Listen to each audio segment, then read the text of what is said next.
Hello and good evening and welcome to the Smart Investing Show with your host, Alton Brooks, aka The Wolf. And The Wolf is in the building tonight as he'll be talking about inflation. And tonight's episode brought to you by Fifth Dimension Trading. That's where I spend most of my day talking about stocks and educating people on how to be better investors. Thank you, Fifth Dimension Trading. So tonight we're talking about inflation. We're talking about what is inflation, what causes inflation, and how can we profit from inflation. So let's get into our presentation tonight. So again, there's been a wave of rising prices happening throughout the world. That is called inflation. We're going to get into what that is. But we have to look at when things happen, are there things that we can do to better mitigate the circumstances? Are there things we can do to help our own situation when rising prices happen, or are we just going to be victims to it and not have any solutions? So I'm going to be here tonight to tell you and help you sort through that and to give you strategies on how you can also navigate successfully through a period of coming rising prices and inflationary pressures. So what is inflation? You know, it sounds like this big bad word, such as like the big bad wolf that you might be. But it's not such a bad word if you understand it. And my job tonight is to teach you a little bit about what it is. Inflation is, in a nutshell, is the decline in the buying power of your currency over time. Take, for instance, in 1975, you're able to take $1 to buy a cup of coffee. What can that dollar buy you today? Can it still buy you that cup of coffee? Or can it only buy you a half a cup of coffee? So the change in that buying power of that dollar over time is what inflation is. If that cup of coffee in 1975 that cost you $1 is going to cost you $2 today, it means that your currency has declined. You can't buy as much with the same amount of money as before. This is normally presented by a percentage rate, by which the value of your currency is falling. Now, keep in mind that while your currency has a percentage falling or rising, it also has on the other end the prices of the goods and services that takes into account all of those prices. This is called a basket of goods. So when you have a percentage rate of inflation, that also means that is the percentage change in the price of those basket of goods. A rise in the percentage price level of basket of goods and services means that you're now buying less with that same amount of currency. So we've now learned that inflation is the decline in the buying power of your currency over time. It's a percentage rate increase or decrease. But what does that all mean? Well, what that means is, if you, for instance, have a certain amount of groceries you buy per week, and you spend $100 for a basket of, whether it be vegetables and fruits and food and toiletries and things of that nature. If you spend $100 for that basket this particular week, and then next month, that same amount of goods and products that you buy regularly for $100 is now going to cost you $120. That is a loss of your purchasing power. And there are many reasons that that happens as far as that price increase. We're going to get into some of that tonight. But those are the kind of things we'll be looking at where you spend a certain amount of money for a basket of goods and all of a sudden there's a change. And you now have to figure out, what do you do now? You only have $100 for those goods, but it's now costing you $120. But we're going to figure that out tonight. So you hear about inflation. You can't really picture what that is. It's just a word. How can we sort of humanize that? How can we touch and feel it? Well, one way to do that is the Consumer Price Index, which is an actual gauge used by the governments to determine the movement in inflation. So this CPI, which is the short form of Consumer Price Index, is taking these baskets of goods that you normally buy for that $100 and measuring the changes in it over time. So for instance, now that it's $120 for those same baskets of goods, your prices increased 20%. But keep in mind, changes in CPI, or the Consumer Price Index, or inflation can be positive or negative, depends on the rate of change and how you view that. For instance, the prices now changed 20%, but say in the previous month, it had actually gone up by 50%. The fact that it's only changed by 20% is actually an improvement.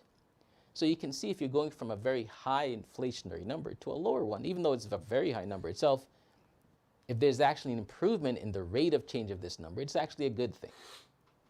Just in the same way that if you go from an inflation number of 5% of an increase in your cost to now 10%, that is a bad thing. For instance, say you own a house and there's a certain amount of labor to build that house, a certain amount of cost of materials to build that house. If the cost of the materials and labor starts going up, for instance, and the builders have a new piece of land that they're building a house on, they're going to have to pay more to build that house. You, in turn, have paid a lower price for the cost of materials to have bought your house previously. But in a consumer price and demand type of environment, if new houses are selling for a higher price, you're going to raise your price. So when you raise your price now, you're actually benefiting from that. So as a homeowner, that is why a lot of times the price of houses go up.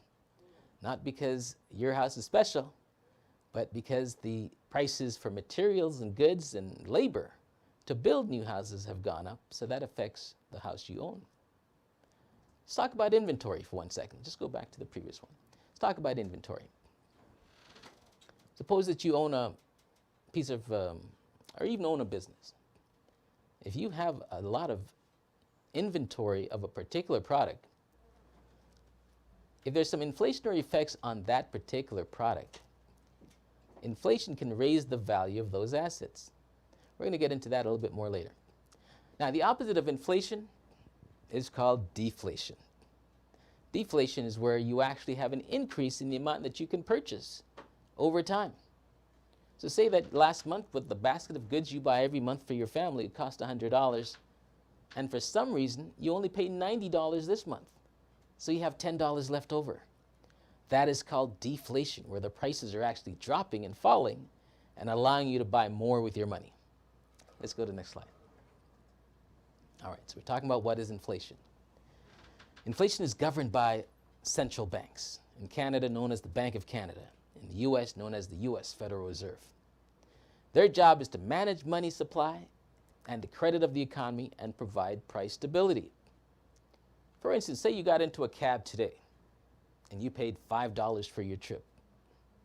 Tomorrow you go into the exact same place, but the cost is now $10. Next week, you get into the same cab, the cost is now $20. It's costing you more and more every day. And then the next week, it's now $15. The price is up and down. That is called instability. And when there's instability in the marketplace, it's not a good thing. So what governments try to do is they provide stability by managing this environment of inflationary pricing. What they want you to do is to pay a smooth amount of pricing over time so that you don't necessarily see the effects of it. If prices do go up, it goes up marginally and not have to affect you in a large scale on a daily basis. They do this by playing with inflation and also by managing their interest rates of the economy. They do currently set interest rates in a very low capacity, and they have actually made no changes to that policy over the last year, mainly due to trying to work their way out of this pandemic that we're in, that we're slowly moving out of. We'll talk about that more later on, but just hold on. Loss of purchasing power is what impacts your cost of living. And that's what inflation does. It erodes your ability to buy with the same amount of money. And if you're someone who's an elected official, you don't want that on your plate. You want to have an increase in people's living standards. You don't want their cost of living to go down. So what you want is to not have your economy slow.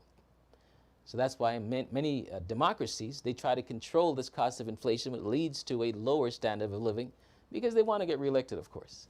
And of course, it only makes sense that we try to get as much generational increase in wealth while they're in power. But just keep in mind that economic growth is what keeps inflation in check. If economic growth is limited, inflation will increase. And that will be a bad thing as it leads to a lower standard of living. Let's go next slide. All right. So we're still working on what causes inflation.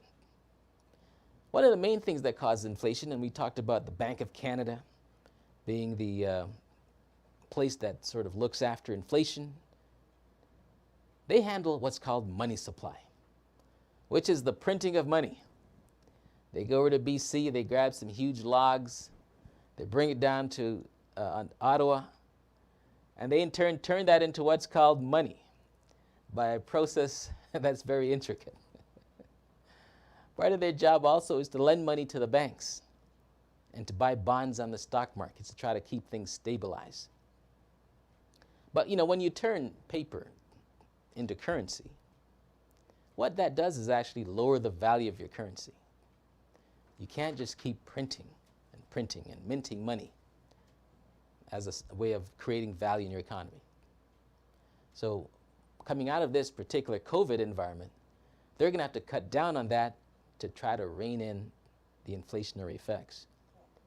Because unless they have economic growth, inflation will get out of hand.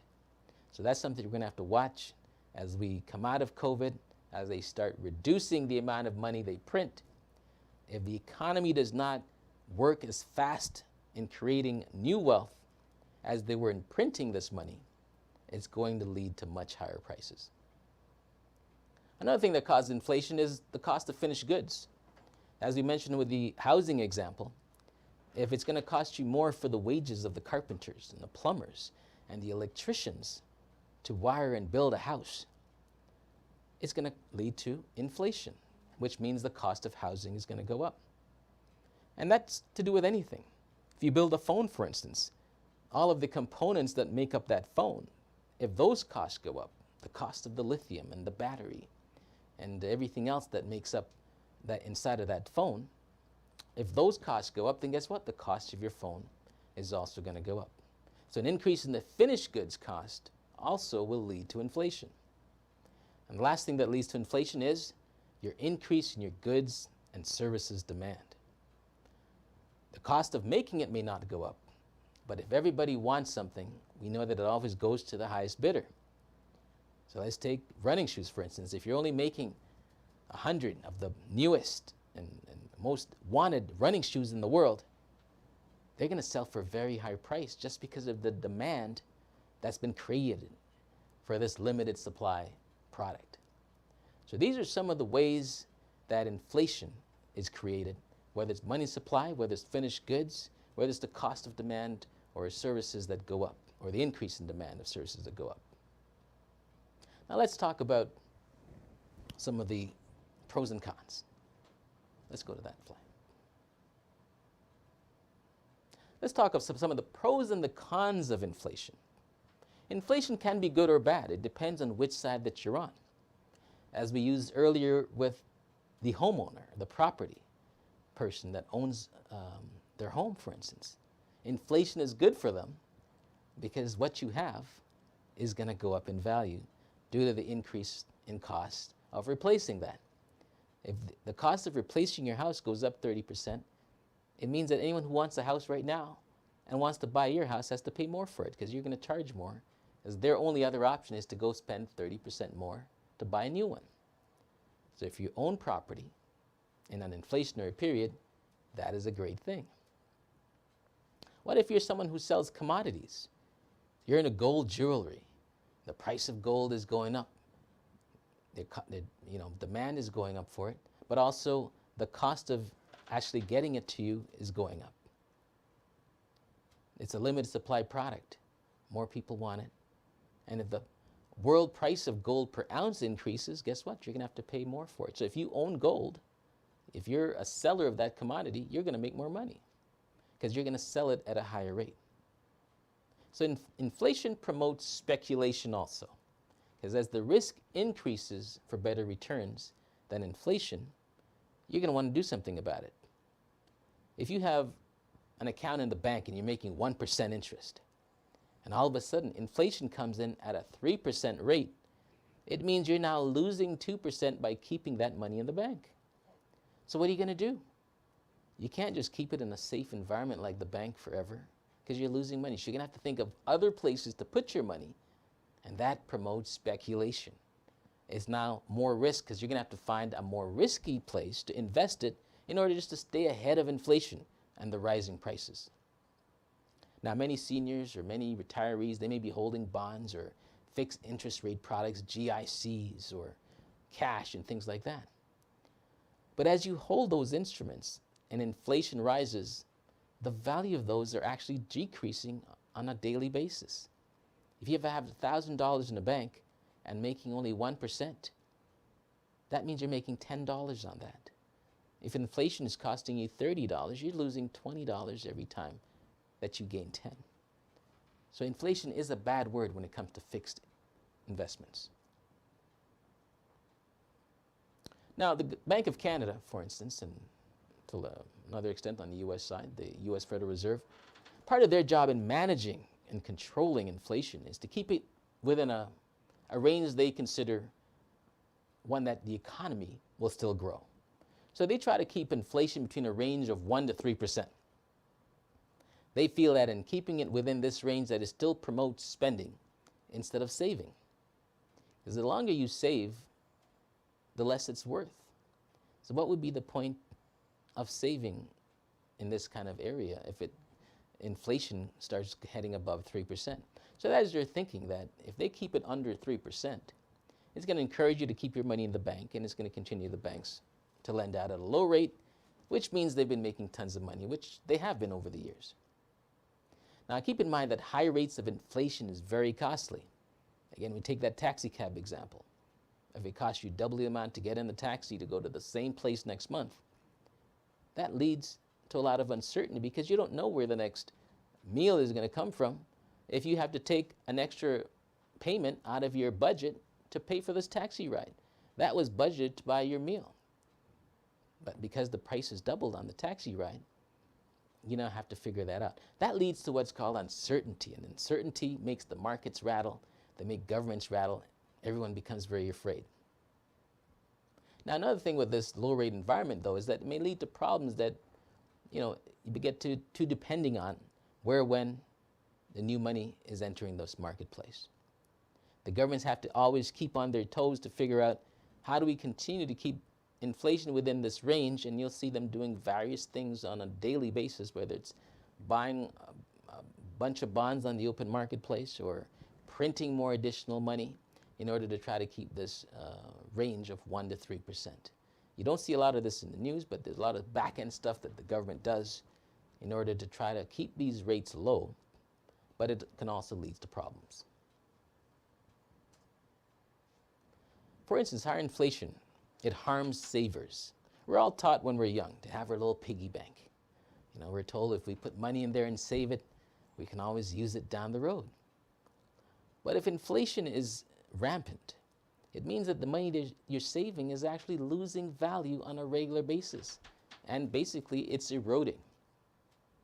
Your purchasing power of the money saved is gone. So what do people do?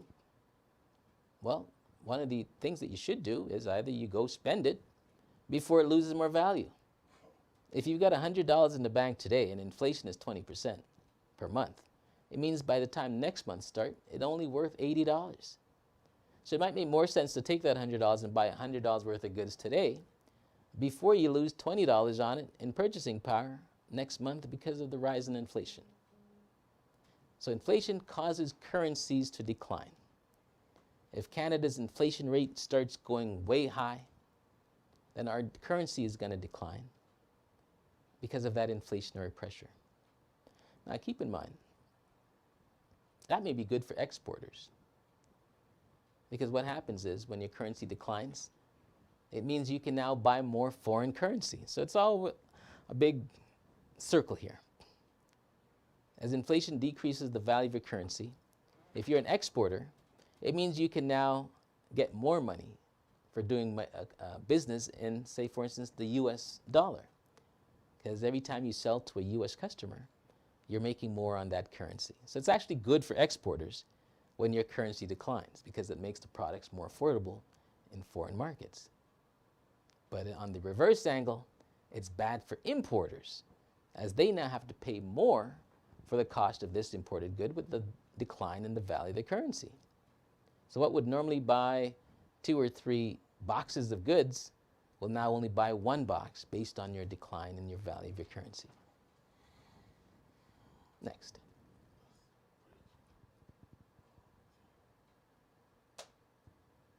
All right. How can we profit from inflation? Well, I'll tell you what. We're going to get to these right after this important message, but we'll be right back. Thank you. Edo State will be 30 years old on the 27th of August 2021. Ours is a land with an enduring monarchy of global acclaim. It is a land filled with distinguished sons and daughters defining and holding their own in all spheres of human endeavor, both at home and in the diaspora. We are a people of confidence and excellence, steeped in values, culture, courage, respect, and measured wisdom. Let us celebrate our Edo-ness. God bless Edo State. Edo State. Welcome back to tonight's episode of Smart Investing with Alton Brooks on the GBKM network. We're here on Monday nights, so please join us from 9 to 9:30 p.m. Tonight we're talking about the inflationary effects of rising prices. Tonight's episode brought to you by Fifth Dimension Trading, where I'm one of the strategists there when it comes to buying and selling stocks. And part of what we do is help explain to you and break down some of the dynamics in the marketplace, in the financial marketplace. So tonight we're talking about inflation. And just before the break, we started talking about profiting from inflation. And one of the things we can do to profit from inflation is to do just that, is to buy stocks. Stocks is one of the best hedges you can have as a rise in stock price can make you money. And if you buy the right stocks, which are stocks that can benefit from an environment of rising prices, then you'll be better off than leaving your money in the bank account, losing value on a monthly basis while inflation goes up. So buying stocks is a good way to profit from inflation. Preserving your buying power is very important. And compounding your returns also allows you to get a better increase. If you're able to get a 10% return in a year, for instance, you'll have 10% more to invest the following year. So by buying stocks and other investments, that increases and preserves your buying power. It then allows you to have more to invest at a future date. It's very important, though, to make sure that you diversify. By diversifying, you spread the risk across various sectors so that as inflation takes effect in the economy, your portfolio does not take a huge hit because you have some investments in there that are actually good for inflation and will rise. You also have to look for companies that can pass on their rising cost to consumers, as those companies will remain profitable whether in an inflationary environment or not. A couple examples of those include food manufacturers or consumer goods, because everybody has to eat and you have to purchase certain products or services, so therefore they're easily able to pass on pricing to you and in turn continue to make profits on the marketplace. All right, profiting from inflation. So we've talked about what is inflation. We've talked about some of the pros and the cons of inflation, and we continue to talk about how we profit from it. So we talked about owning stocks. Another avenue is by owning mutual funds, or actually these are specific, what they call exchange traded funds, or ETFs, on the markets.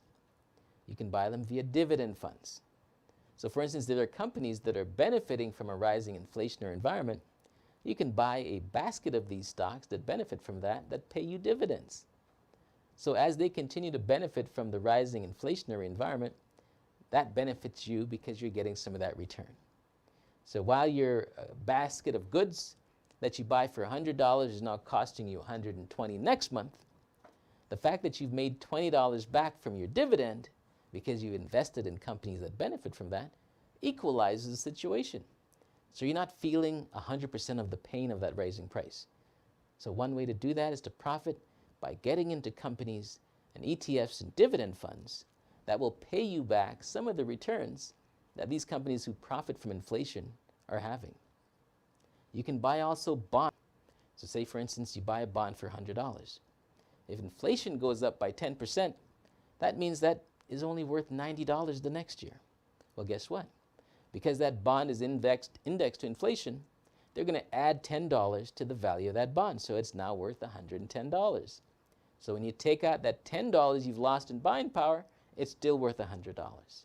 So by buying a bond indexed to inflation, it means that the cost of inflation gets added back to that, so you don't lose that principal part of your investment just because of a loss in buying power. So never lose the value of the principal and the amount that you invest. And you do that by buying it indexed to inflation. It's kind of similar to a lot of the wage contracts that are signed with unions, for instance. You may hear teachers getting an index to inflation of 3%, or other unionized workers getting a 5% increase indexed to inflation. It means that their salary is always set and they never lose buying power, indexed to inflation. So it means that if they're getting $1,000 today, 2 years from now, if inflation has gone up, they still will get the same $1,000 in today's dollars in 2 years' time by getting an indexed amount to inflation, topping up what they used to be able to get so they can buy the same amount of goods and services. Other folks can get into the aggressive plays such as buying junk bonds. These are high-yield debt instruments that some companies offer in order to invest in what they're doing, and in order to get investors interested, they have to charge or offer a higher interest rate to those investors. It's riskier than average, but it offers much higher returns. So again, if you want to be aggressive in profiting from inflation, you get into junk bonds and high-interest debt products. Another way to profit from inflation is by buying gold and other precious metals as a hedge. Now, as we know, there's a set amount of gold in the world, and there's only so much we can mine every day. And also, gold runs on a global price level. So as inflation rises, again, that creates uncertainty. Remember, we talked about creating uncertainty with higher rising prices. When things in the world happen and uncertainty increases, people usually normally go to gold as a way to just feel better about things. It's a store of value. They don't feel that they're going to lose their money by investing in gold. So if you now go to gold, you can look at gold mining stocks and other businesses and gold ETFs that benefit from the rising demand in gold. Because as inflation gets out of hand, everyone runs to gold as an alternative. So buying gold and other precious metals, silver and other types of minerals will actually help you to profit from inflation. Now also buying commodities that move with inflation, such as oil and cotton, soybeans, orange juice, grain, natural gas, those can also help you benefit as well, because as inflation goes up, the cost of these commodities tend to go up as well. Oil, for instance, once there's a rise in price of oil, that's going to filter down to a rise in a lot of different things that touches oil along the way. And once it's refined and gets into various products, those products will also go up in price. So as manufacturers pass on these pricing to the retail customer, you then will benefit from that. So buying commodities is another way. And one last way you can do that is by buying future contracts, which is a more speculative way of buying these same commodities such as oil and cotton, soybeans, orange juice. You can buy those as a speculation that they will go up in price, and if they do, you can benefit from that as well. So keep tabs on what's happening with those products. And lastly, keep in mind that real estate works well again with inflation. It's one way to keep pace. So if you're thinking about buying a property or buying some sort of investment that involves property, now's the time to do it before inflation makes it even more expensive. So you buy real estate for the increase in value, but you also buy it for the rental income that comes about with the rising inflation each year. You can pass on some of those high costs to your renter. So if this year you're charging $1,000 and your inflationary rate is 3%, it's going to cost you $30 more to own that home every month. You can then in the next year ask your tenant to pay $30 more. So as you can see, you can use the rental income to help offset some of the inflationary costs that happens from that. You can also buy on the stock market real estate investment trusts. These are companies that invest in real estate and provide money back in the form of dividends to pay back to you on a monthly basis or quarterly or annual basis. For instance, many of the big malls are owned by what we call REITs, the real estate investment trusts. And as the economy reopens, everyone's going to flood to the malls and they're going to start making money again. So you may want to consider that as a hedge against inflation, so that when they start doing well and the value of their portfolio goes up, because now rent is going to start going up from everyone reopening their shops, you can benefit from that. So real estate is one of the best hedges. So again, profiting from inflation is what we're talking about today on the Smart Investing Show. The good is that it helps preserve your portfolio's value and it maintains your buying power, but you got to remember, you have to diversify when it comes to investing. The bad, though, is that you're increasing your risk and potential change from your investment goals. Say, for instance, that you're a retiree and you want to keep your money safe. 1% may be what you get in the bank, but in order to survive, you have to make sure you're not losing your buying power. And if inflation is higher than 1%, you're losing buying power. So you may have to change some of those goals and say, you know what, I'm a retiree, but I have to go in some more risky investments because I'm losing money keeping it in the bank.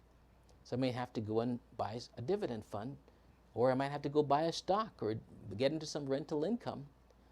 But you got to look at trying not to change your goals. So the trick in all this is try not to change your goals, stay in your risk tolerance level. And by that, you try to find investments that allow you to beat inflation, but not go outside of what your goal is. So if your goal as a retiree is to buy income-generating products, try and do that with the ones that make more than the level of inflation so that you don't increase your risk. Also, using good investment advisors to navigate is also a great idea. So again, we need to plan for inflation by investing in assets that tend to outperform during rising price climates. Commodities and inflation, though, have a unique relationship. As commodities rise, that's giving you insight into what's happening to inflation. So if you go to the supermarket and you notice that you're only going to be able to buy $9 worth of goods with what you used to buy before for $8, your costs have gone up by $1, that's telling you that something's happening to inflation.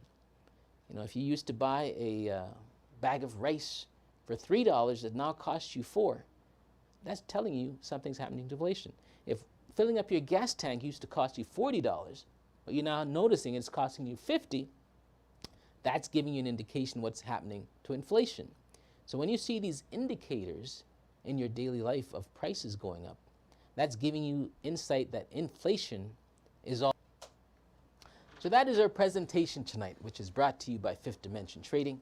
We hope that we've given you some valuable insights into what is inflation, some of the pros and cons of it, and how to profit from it.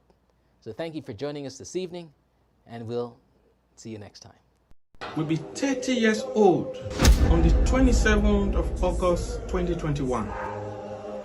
Ours is a land with an enduring monarchy of global acclaim. It is a land filled with distinguished sons and daughters defining and holding their own in all spheres of human endeavor, both at home and in the diaspora. We are a people of confidence and excellence, steeped in values, culture, courage, respect, and measured wisdom. Let us celebrate our Edones.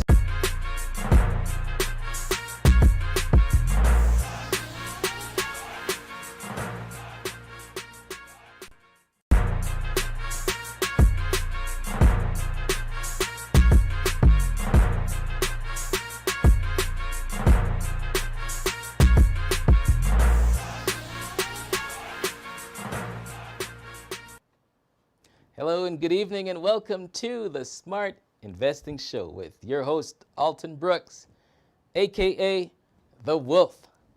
And The Wolf is in the building tonight as he'll be talking about inflation. And tonight's episode brought to you by Fifth Dimension Trading. That's where I spend most of my day talking about stocks and educating people on how to be better investors. Thank you, Fifth Dimension Trading. So tonight we're talking about inflation. We're Edo talking about State will be 30 years old on the 27th of August 2021. Ours is a land with an enduring monarchy of global acclaim. It is a land filled with distinguished sons and daughters defining and holding their own in all spheres of human endeavor, both at home and in the diaspora.